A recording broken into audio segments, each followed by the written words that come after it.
One of my first experiences from our first trip to Japan in 2008 occurred before we even got off the plane. One of the flight attendants told us that since it was June, the hydrangea would be in bloom. My first thought was, flowers? I didn't come to Japan to look at flowers. I quickly found out how important flower viewing is in Japan. In addition to hydrangeas around temples and irises in the traditional Japanese gardens, there are a multitude of flowers that can be seen in Japan throughout the summer months. In the fall, the spider lilies bloom, called higanbana in Japanese. These lilies were introduced from China to Japan, and their long stamens give them a spidery appearance. They spread by their bulbs rather than seeds, and were planted originally around rice paddies, not for their beauty, but because the bulbs are poisonous and would keep rodents away from the rice. They were also planted around graveyards to stop animals from digging up the recently departed. Of course, before cremation became the standard practice. It seems odd how the flowers seem to grow from a long stem out of the ground, and there are no leaves to be seen.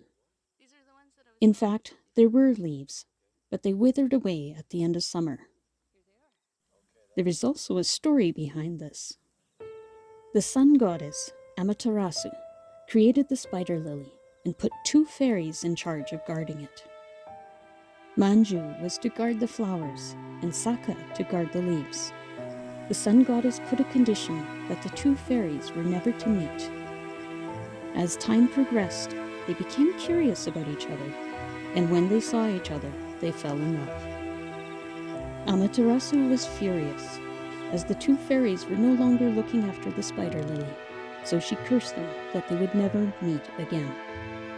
Since then, the leaves grow first, and Saka tends to them, and after they wither away, the flower stalk sprouts up, and Manju looks after the blooms. I also learned that during COVID restrictions, one place known for having a lot of lilies cut all of their flowers down to prevent people from gathering. It kind of adds a bit of a modern twist to the story. Because the flowers sprout in the fall, they are also known as the hurricane lily, since they appear during the typhoon season. There are also other colors, white and some with tinges of yellow and orange. I hope you enjoyed learning a little bit about the spider lily. Please look forward to seeing more of my adventures from Japan. As always, thanks for watching.